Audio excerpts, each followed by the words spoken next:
Welcome to the Invite Health podcast, where our degreed healthcare professionals are excited to offer you the most important health and wellness information you need to make informed choices about your health. You can learn more about the products discussed in each of these episodes and all that Invite Health has to offer at www.invitehealth.com/podcast. First-time customers can use promo code podcast at checkout for an additional 15% off your first purchase. Let's get started.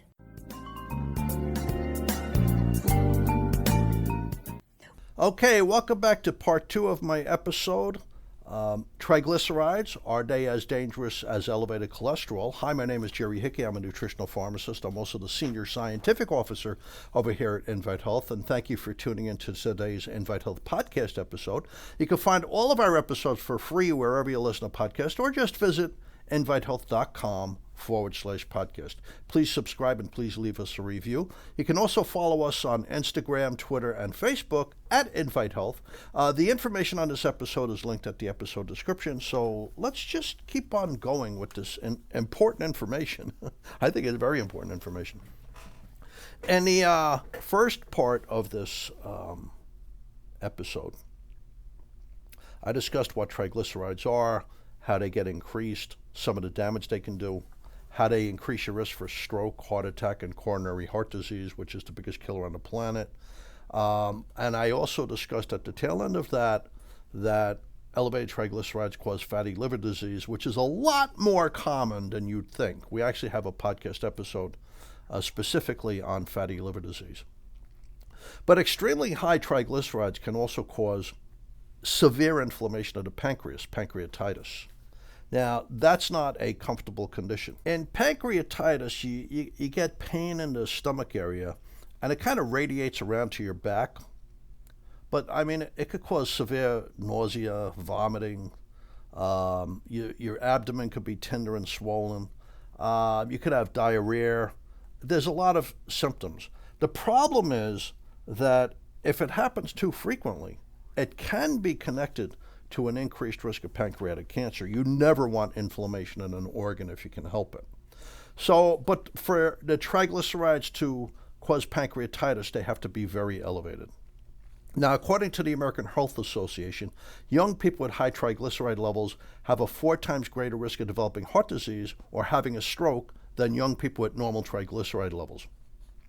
So high triglycerides often accompany other conditions, and these other conditions, they also increase your risk of heart disease and stroke and heart attack. That's obesity, metabolic syndrome. Metabolic syndrome is a cluster of conditions. Typically, with metabolic syndrome, somebody has a lot of fat on their belly, their blood pressure is going up, their blood sugar is going up, their cholesterol is going up, their triglycerides are going up. It could shave decades off your life. Unfortunately, some people inherit a problem with triglycerides from their family. They have a predisposition to extremely high triglycerides. They usually require prescription medication to help lower their triglycerides. Now, besides metabolic syndrome increasing your triglyceride levels, because that's just a lifestyle thing really, you're not exercising, you're eating too much, and you're eating the wrong things, kidney disease raises triglycerides. But so does low-functioning thyroid, hypothyroidism. Your thyroid by your neck is a master gland that controls your metabolism. When it's not functioning well, you tend to get inflamed. Your good cholesterol drops, your bad cholesterol goes up, your triglycerides go up, and you also frequently have fatigue, and it's even hard to concentrate and focus on things. So it could be connected with hypothyroidism, and simply taking thyroid medication can reverse all that to a great degree. Now, there are drugs that raise triglyceride levels. Diuretics. Now, paradoxically, diuretics are used to treat high blood pressure. But a big one with triglycerides is hydrochlorothiazide, and it's commonly prescribed. Hormone replacement therapy with estrogens can raise your triglycerides. There's corticosteroid drugs. They're used for like autoimmune diseases and severe inflammation, so there is really a place for them. These would be drugs such as dexamethasone and prednisone. Now, another drug used to treat high blood pressure, a group of drugs, or a racing heart and heart failure are beta blockers like metoprolol and atenolol. They can also paradoxically increase your triglyceride levels. So if they're going up, you can do something about it, and you take high-dose fish oils, it can help. So how are triglycerides measured? They're measured by a simple blood test. It's part of your routine cholesterol screening. That's called a lipid panel or a lipid profile. But triglycerides are affected by your meals. So you really have to fast for 9 to 12 hours for an accurate triglyceride reading. Cholesterol really isn't affected by your last meal, but your triglycerides are. So what are the triglyceride levels? What's normal? So this is according to the American Heart Association guidelines for your triglyceride levels in your blood. Healthy is below 100.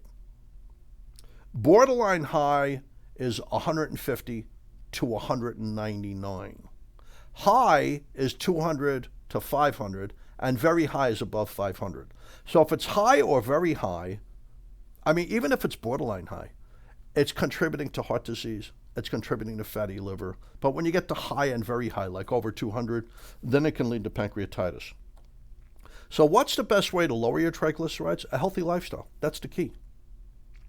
If you're overweight or you're sedentary, you're not moving around, it's strongly associated with developing hypertriglyceridemia because you're not burning the calories from your food. So exercise regularly. Now, really, 30 minutes a day, if you could do it on most days of the week. That could be on a bicycle, on a treadmill, that could be gardening, that could be fast walking, that could be swimming. You need to kind of push a little bit. Or you could walk and step up the pace like every other block. That'll help burn triglycerides. Avoid sugary foods and refined carbohydrates. Avoid simple carbohydrates. So, anything made from white flour, like white bread or like a lot of pastas. Avoid high fructose corn syrup. That might be the worst thing because you're mixing glucose with fructose, and it seems to have a worse effect on people than just having fructose or just having glucose. Now, choose healthier fats. So red meat, not the best thing for your blood fats. Fish, much better. High in omega-3 fatty acids. It also has a lot of other healthy things in it, such as the mineral magnesium, the sulfhydryl amino acid, taurine. All of these things are good for your heart, your brain, your eyes. So some fish to look at: fresh anchovies, fresh sardines, salmon. Try to avoid the trans fats or foods with hydrogenated oils. By the way, coconut oil, not a good thing. Palm oil, not a good thing. Even though coconuts have a couple of healthy things in them, like a form of vitamin E called tocotrienols, the saturated fat in coconuts is very bad for your heart. Same with palm oil. There are some really good things in palm oil, especially the red palm, like tocotrienols and natural beta-carotene, but the saturated fat, not good for you. Alcohol, you have to limit how much alcohol you drink. Alcohol is very high in calories, and it has a particularly potent effect on triglycerides. So if you're drinking beer and wine, that's going to raise your triglycerides. And if you're trying to lower them, if you have severe hypertriglyceridemia, like over 200, you really need to avoid drinking any alcohol. Now, how does your diet affect your triglycerides? They can rise after drinking alcohol or eating carbohydrate-rich foods, adding sugar to coffee, adding sugar to tea, having a lot of honey, having any sweetener, any natural sweetener. Soda, big contributor to elevated triglycerides. Any sugary drink, baked goods, white bread, cereals, pastries, pasta, white rice, dried fruit. You'd probably eat 10 grapes, but if you add raisins, you eat 100 of them, 100 or 200 of them. You're getting the sugar from hundreds of grapes in a raisin. So don't have dried fruit. And also fruit juice. There's a lot of sugar in fruit juice because it represents a lot of pieces of fruit. You'd eat an apple and be satisfied, but when you have a glass of apple juice, that's a lot of apples. So you're getting the concentrated sugar from all those apples. Same with orange juice. And the fructose in there, because it's concentrated, will affect your triglycerides. So, what is your recommended intake for sugar, by the way? The American Heart Association recommends no more than 6 teaspoons per day. I don't add sugar to anything. That's for adult women. And for men, it's 9 teaspoons a day. That's like I don't know. That's like an ounce of sugar. Uh, um, I'm not big on using sugar for anything, really. I mean, if you can avoid it. I don't add sugar to my coffee. I don't add sugar to my green tea. I do without it. Sugar will spike your triglycerides. And eventually, triglycerides will be converted into VLDL, very low density lipoprotein, and eventually that will be converted to LDL, low density lipoprotein.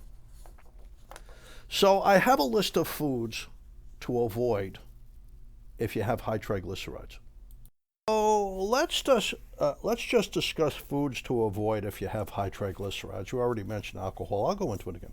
Some vegetables are better than others when you're watching your triglycerides, so limit how much you eat of those that are starchy. Corn, peas, potatoes.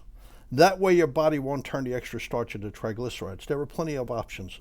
Cauliflower, kale, broccoli, mushrooms. Beans have fiber and other nutrients going for them, but if they're made with sugar or pork, when they come in a can, they're a terrible choice. All that sugar and pork is not good. The label on the can should say what's in there and how much sugar and fat you're getting. Switch to black beans, by the way, black turtle beans. They're a great source of fiber and protein without saturated fats or added sugar. And also too much of a good thing. Fruit is good for you. And 2 servings of whole fruit a day is excellent, especially if you're looking at an apple, if you're looking at blueberries and blackberries, very, very healthy fruits. But fruit does contain sugar. And when you have high triglycerides, you may need to limit yourself to 2 pieces of fruit a day. Optimally, it seems that 2 pieces of fresh fruit a day, 2 servings of fresh fruit a day, and 3 servings of fresh vegetables a day is the way to go. That's what it seems to be optimally. That way you won't get too much of the natural sugars that are in your fruit. Now, dried fruit such as raisins, fruit sauces such as applesauce, and fruit juices such as apple juice, they pack a lot of sugar, so you should avoid those. Stick with fresh whole fruits. Sugary drinks, probably the biggest offenders. There's a whole lot of sugar you get from a glass of a sugary drink. So that could be iced tea sweetened with sugar. It could be soda, fruit juice, all those syrupy coffee drinks that people get. You're getting a lot of sweetness in there. Your body can't handle it. You're going to turn some of that sugar into triglycerides. So when you're cutting back on sugar, the first thing you cut back on is sugary drinks. Starchy foods, we mentioned, but too much pasta, too much potatoes, too much cereal, even the high quality ones, your body will turn some of that into triglycerides. You can still have them, but stay within a true serving size. And try to go with whole grain all the time, whole grain. Alcohol. People think of alcohol as good for the heart because it raises HDL a little bit, but it dries up your triglyceride levels. And it doesn't matter if it's wine, beer, hard liquor like vodka and scotch, doesn't matter. You get extra calories, and the extra calories raise your triglyceride levels. Coconuts, I said it before. Coconuts, very trendy. You could find coconut milk and coconut flakes and coconut oil and coconut water, and of course coconuts themselves. There are health benefits to coconuts, but there's a lot of saturated fat. Baked goods, of course, that's just a no-brainer. An apple turnover, a muffin, not great. You really need to limit that. And also butter or margarine. I don't even know what margarine is anymore. I haven't used it since I was a little kid. Even though my mother still bought it, I don't even know what it is. Is margarine that stuff that you would rub on your car to clean it? I use olive oil. Olive oil is a much better replacement for butter and margarine. Butter and margarine have saturated fat. They have trans fats. Olive oil has hydroxytyrosol, tyrosol, oleorupine, and monounsaturated fats. It's a great food. It helps raise the good cholesterol, and it helps the immune system, and it's a great antioxidant even for your liver. Now, there are drugs for high triglycerides. For my taste, though, I think supplements are a better option because you could stay on them long term and you get other benefits from them. The drugs are fibrates. Now, fibrate medications would be Tricor, which is fenofibrate, and Lopid, which is gemfibrozole. They definitely lower your triglyceride levels. You can't use them if you have kidney damage or liver disease because fibrates can inflame your liver. They're no good for your kidneys. But there are people who just have the genetic propensity for creating a lot of triglycerides, and they pretty much have to go on a drug. The side effects of fibrates are common: upset stomach, sometimes diarrhea, nausea, flatulence. Not a good thing. Okay, I'm going to cut this short here because my IT people have been telling me that my podcast episodes are a little too long. So thank you for tuning into the Invite Health Podcast. You can find all of our episodes for free wherever you listen to podcasts, or visit invitehealth.com/podcast. Please subscribe and leave us a review. You can also follow us on Facebook, Twitter, and Instagram at Invite Health Today. I hope to see you on part 3 of our episodes on triglycerides, because I'm going to tell you the natural remedies that lower your triglycerides that are really heart protective.